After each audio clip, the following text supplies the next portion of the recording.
Hoy hablaremos sobre las ciudades que arrinconan. Las ciudades se construyen a partir de marcos legales que regulan el uso del suelo. Esto implica su ordenamiento territorial y su desarrollo urbano, con el fin de procurar la salud, seguridad, comodidad y bienestar de la comunidad. Sin embargo, existen muchos lugares con escasa planificación urbanística que generan serios problemas en infraestructura, transporte, en el campo social y ambiental. Y a este problema se le suma la falta de planeamiento y desarrollo de la infraestructura necesaria para personas que presentan alguna discapacidad. Para conversar más sobre este tema, nos acompaña la doctora Laura Paniagua Arguedas, docente e investigadora del Instituto de Investigaciones Sociales de la Universidad de Costa Rica.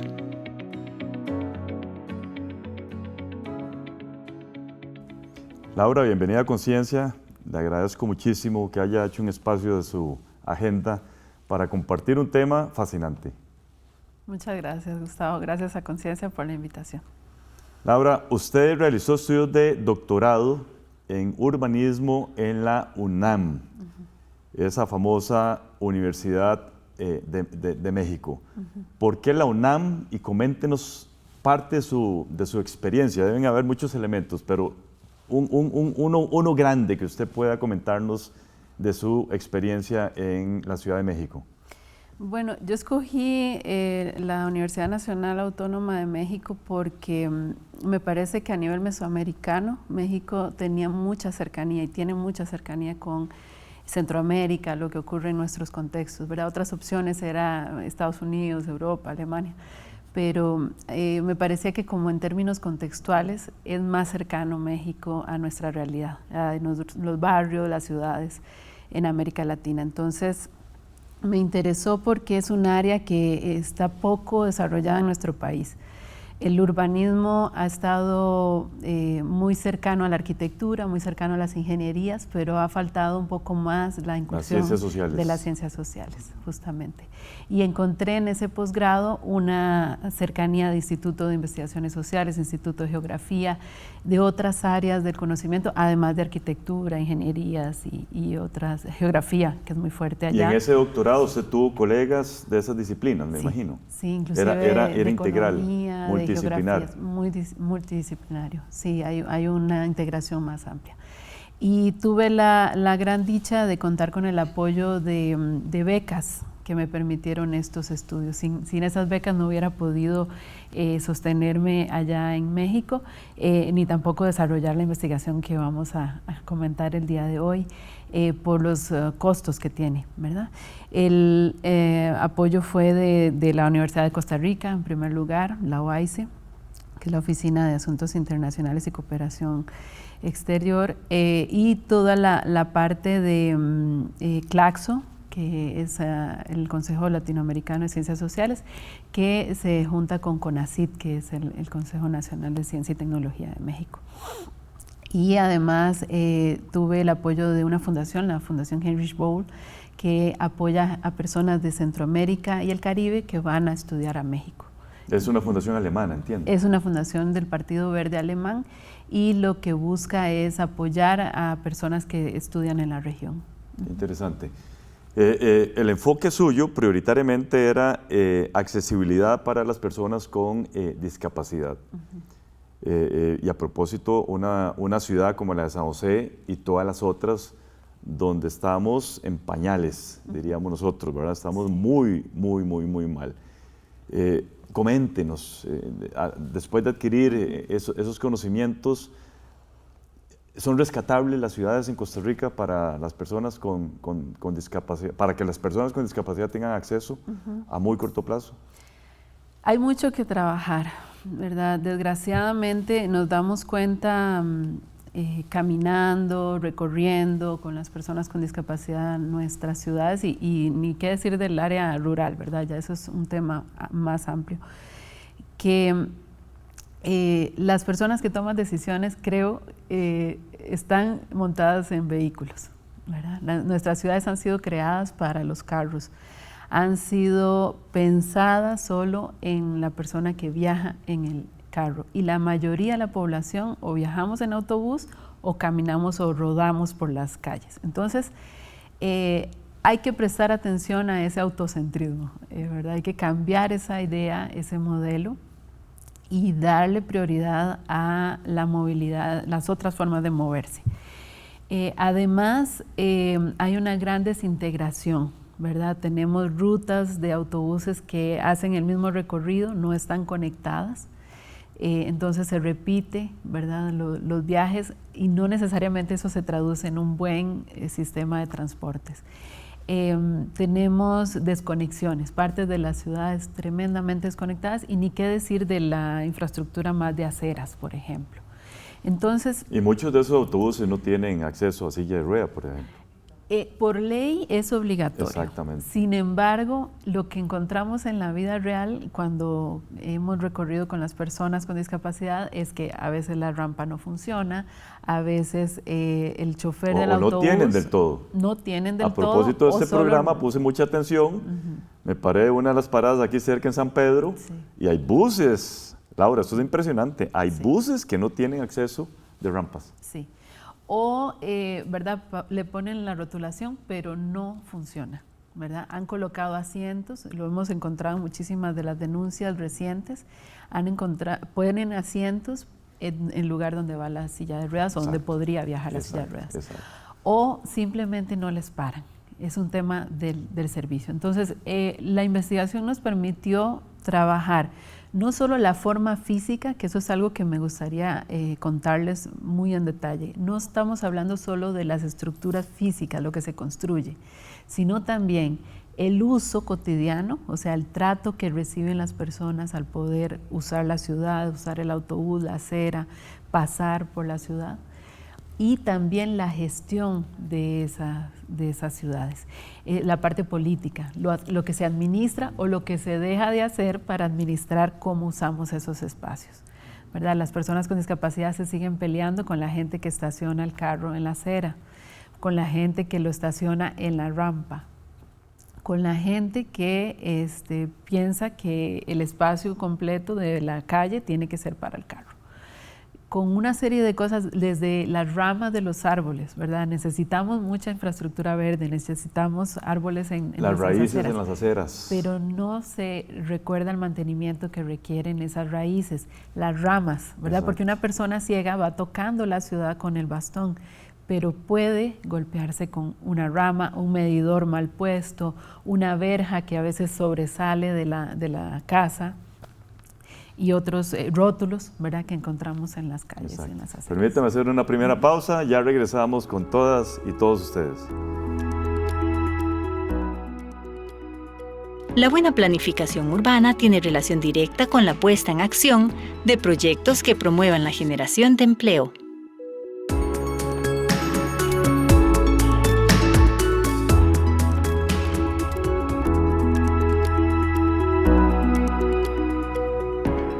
Muchas gracias por continuar con nosotros aquí en Conciencia. Estamos hablando con la doctora Laura Paniagua Arguedas, quien es investigadora del Instituto de Investigaciones Sociales y profesora de la Escuela de Sociología de la Universidad de Costa Rica. Laura, un tema que nos preocupa muchísimo.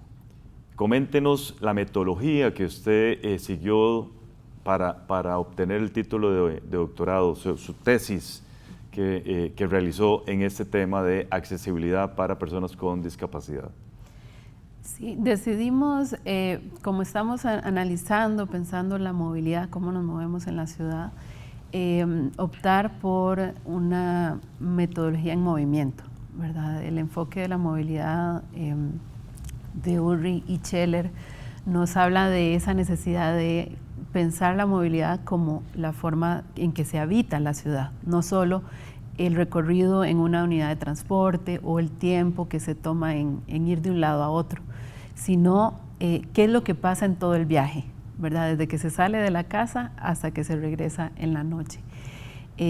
Todo lo que ocurre en la acera, al caminar o al rodar en ese lugar, al llegar a una parada de autobús, al subir y bajar de una unidad de transporte, la interacción, las dinámicas. Entonces, se buscó acercarnos a esa experiencia directa de las personas con discapacidad. Fue una aproximación más etnográfica, que quiere decir que nos tratamos de acercar a la vida cotidiana, a un día común y corriente de las personas, que nos permitieron, eso sí, con un consentimiento informado, con varios días que nos acercamos. En el primer acercamiento. ¿Diferentes discapacidades? Múltiples, sí. Es un estudio de caso múltiple, de máxima variabilidad, porque se buscó la mayor cantidad de personas de diferentes experiencias posibles. Y con un caso extremo, que fue dado más por el tema de edad. La mayoría de personas andan entre los 18 y 32 años que entrevistamos. Fueron 14 entrevistas. ¿Por alguna razón particular ese grupo etario? Queríamos acercarnos a la experiencia joven porque fueron las personas jóvenes las que nos llevaron al tema de la discapacidad. Fue a través de una experiencia en un curso. Porque mucho eso aplica para el adulto mayor también, ¿verdad? También. Que es otro tema. Sí, lo vamos a conversar porque realmente lo que encontramos en el estudio aplica a muchísimas poblaciones. En realidad toda persona peatona que se enfrente a nuestras calles en estos días tiene dificultades, hay muchas barreras de acceso. Entonces, en total fueron 14 personas, pero hicimos 12 entrevistas porque 2 de las entrevistas eran personas en parejas. Una madre con su hija que tenía parálisis cerebral y usaba silla de ruedas, y una pareja de personas con discapacidad cognitiva. Entonces tuvimos personas talla baja, personas ciegas o con baja visión, tuvimos personas también sordas, y para las personas sordas utilizamos el apoyo de una persona intérprete del ESCO para que nos acompañara también en el recorrido. Entonces éramos 3 en esas ocasiones. Son personas que no tienen vehículo propio y utilizan el transporte público. Esto era un elemento muy importante para que supiéramos de esa experiencia en el autobús también. Se hicieron 3 encuentros con cada persona. La primera fue una entrevista como para conocernos, escuchar un poquito de la historia. El segundo encuentro fue en la calle, ya lo coordinábamos el día que la persona pudiera y quisiera, nos invitara a hacer ese recorrido. La idea era estar con la persona todo el día en el trayecto desde que salía de su casa hasta que regresaba. Hasta que llegara a algún lugar donde fuera su lugar de estudios, de trabajo, alguna cita médica, y luego a la hora que la persona regresara, volver con ella. Para esto se utilizó una cámara que se sujetaba al cuerpo de la persona con un pequeño arnés, y también se fue grabando audio y video. Entonces estas son entrevistas móviles.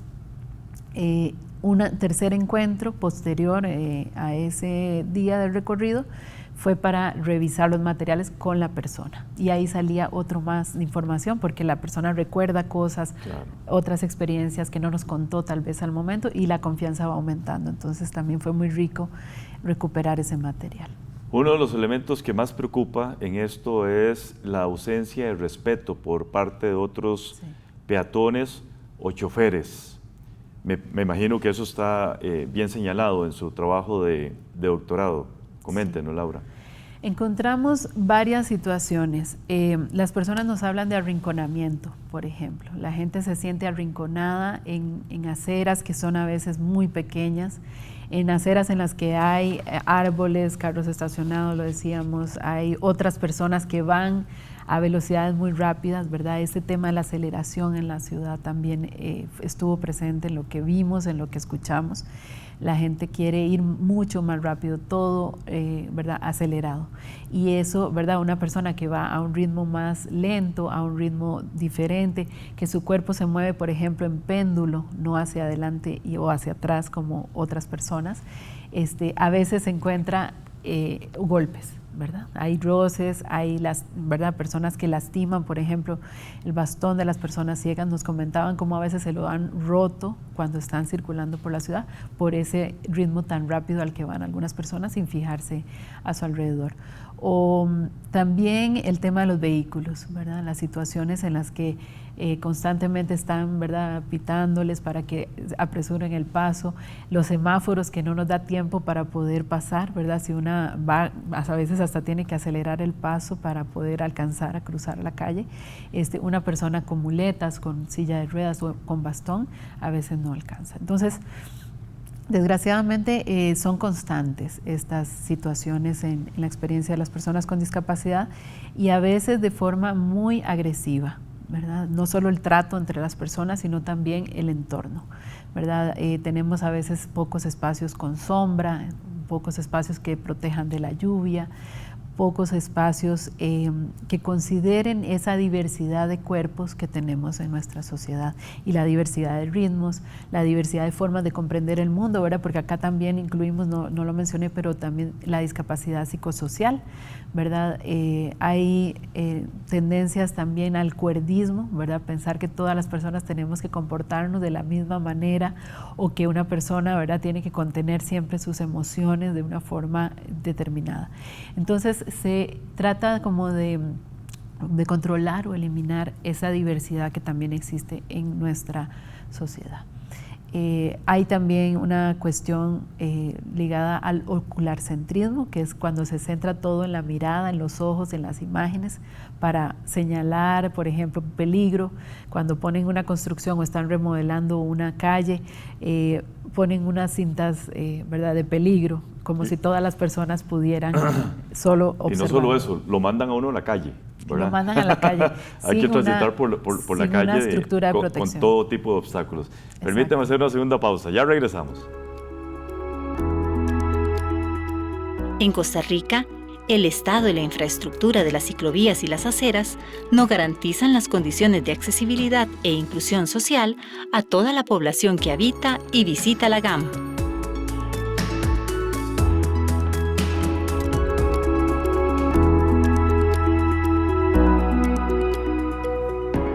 Estamos conversando con la doctora Laura Paniagua Arguedas, investigadora y docente de la Universidad de Costa Rica.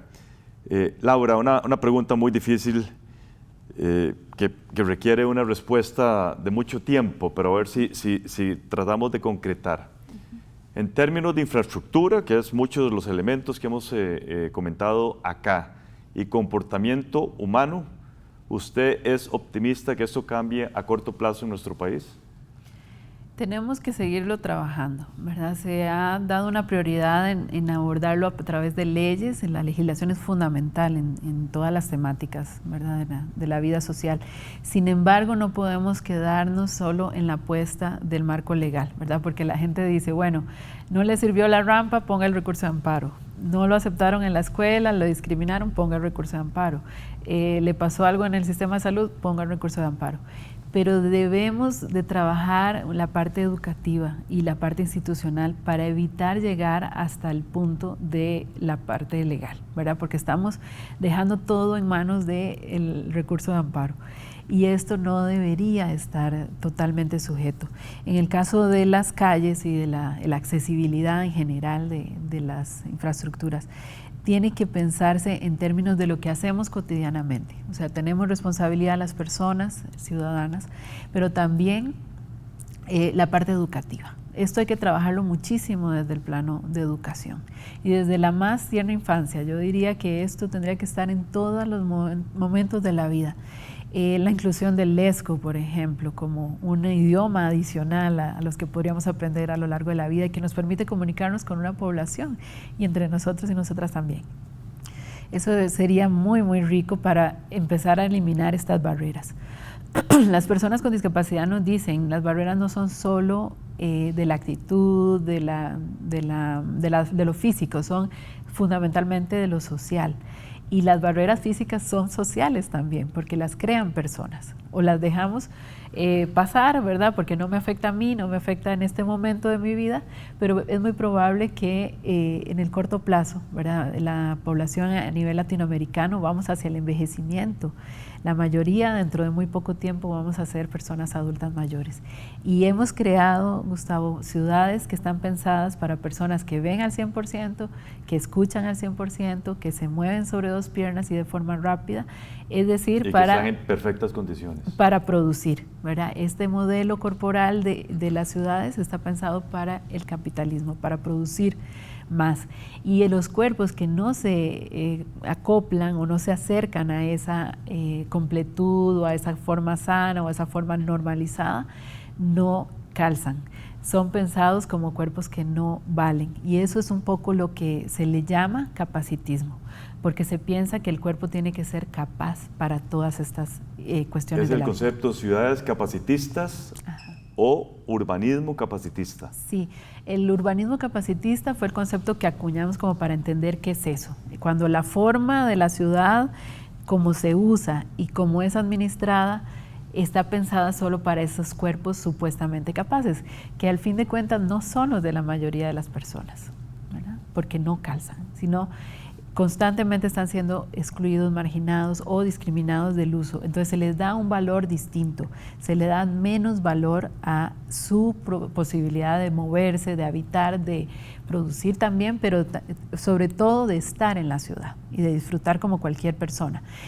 Por ejemplo, algunas personas allá abajo me decían, yo tengo que hasta planear a cuál bar puedo ir o a cuál lugar puedo ir a entretenerme, porque los baños no son accesibles. Entonces es algo que va desde los sanitarios, ni se diga el acceso a baños públicos. Nuestras ciudades están en deficiencia completa con esto, desde las aceras hasta la oferta de baños y otros servicios que permitan los cuidados, que permitan movernos con dignidad, con seguridad y sobre todo con respeto. Usted menciona una frase que a mí me impactó muchísimo y esa expresión real de muchas de las personas con las cuales usted trabajó, que se sienten personas prisioneras en sus propias casas. Sí. Y aquí el tema de la pregunta difícil que hacíamos anteriormente, ¿por qué se tiene que llegar a extremos de llegar a la sala cuarta para proceder? Doña Gilda Sagreda Zagot, que es la que hizo esta frase, nos contaba, ¿verdad? Yo me siento prisionera en mi propia casa, porque a 500 metros a la redonda, para ir al supermercado, al parque, a la iglesia, a la pulpería, no puede movilizarse en su silla de ruedas. Lo ha tratado de hacer y con compañía, o sea, con una persona que le apoya, y ha tenido accidentes, ¿verdad? Accidentes graves en su silla de ruedas. Entonces, esta situación, ¿verdad?, no es la de doña Gilda únicamente. Desgraciadamente se repiten muchísimas personas, en muchísimas experiencias, pero ha sido olvidada, invisibilizada por el resto de la población. Y muy poca atención se le ha prestado a los cambios que se necesitan. Nuestra legislación plantea en un primer término que las aceras son responsabilidad del propietario. Y esto ha sido cambiado por otras legislaciones más recientes, por ejemplo, la ley de movilidad, la ley de caminos públicos que se lo cedió a las municipalidades. Sin embargo, en la práctica, a la hora de, ¿verdad?, enfrentarnos con las aceras, no es ningún secreto que tenemos situaciones, ¿verdad?, que no permiten movernos de forma buena y nos exponen a muchos riesgos, ¿verdad? Si no, hay que tirarse a la calle, ¿verdad?, hay que exponerse al agua, a la lluvia, ¿verdad?, situaciones de mucho peligro. Entonces, tenemos que apostar también por esta parte de denuncia, ¿verdad? Las organizaciones de personas con discapacidad, especialmente a finales del año pasado y principios de este año, 2023, han logrado trabajar mucho en la parte de denuncia pública y en hacer ver que esto no es una situación que les afecta solo a estas personas, sino a muchísima gente que utilizamos nuestras calles. Ojalá que hayan cambios a muy corto plazo. Laura, se nos fue el tiempo, sí, pero quedan muchos temas pendientes. Así que aquí la voy a comprometer a que hagamos un segundo programa de esta importante temática. Me encanta, Gustavo. Muchísimas gracias por la invitación. Muy amable, muchísimas gracias y éxitos en sus investigaciones en este delicado tema. Gracias. Gracias a todas y todos ustedes. Continúen con la programación de Canal 15 UCR, no sin antes ver nuestra sección de conceptos. Hola, ¿qué tal? Soy Catalina Lao y me alegra estar de nuevo con ustedes en este segmento de conceptos. Hoy vamos a definir lo que dijo nuestra invitada aquí. Fue una aproximación más etnográfica, que quiere decir que nos tratamos de acercar a la vida cotidiana, a un día común. Estudio etnográfico es el análisis del modo de vida de un grupo de individuos mediante la observación y descripción de lo que hacen, cómo se comportan y cómo interactúan entre sí. Como señala la investigadora, este tipo de estudio sirve para conocer las creencias, valores, motivaciones y perspectivas de las personas que habitan un determinado lugar y cómo estos pueden variar y adaptarse según las diferentes circunstancias del entorno. En este caso, se refiere al estudio de las experiencias de vida de un grupo de personas con discapacidad que se enfrenta a nuestras calles. Pero también definiremos la palabra que utilizó en esta frase. ¿Verdad? Hay tendencias también al cuerdismo, ¿verdad? Pensar que todas las... El cuerdismo se describe como la opresión y discriminación sobre una característica o condición mental concreta o supuesta de una persona. Al igual que otras formas de discriminación como el sexismo y el racismo, el cuerdismo implica múltiples formas cruzadas de opresión basadas en estereotipos y percepciones erróneas que generan complejas desigualdades sociales e incluso relaciones desequilibradas de poder. Gracias por habernos acompañado el día de hoy. Les espero en el próximo programa de Conciencia para seguir definiendo más palabras. Y si desea conocer más sobre nuestros temas e investigadores, les invitamos a seguir nuestras páginas de Facebook y YouTube. Hasta la próxima.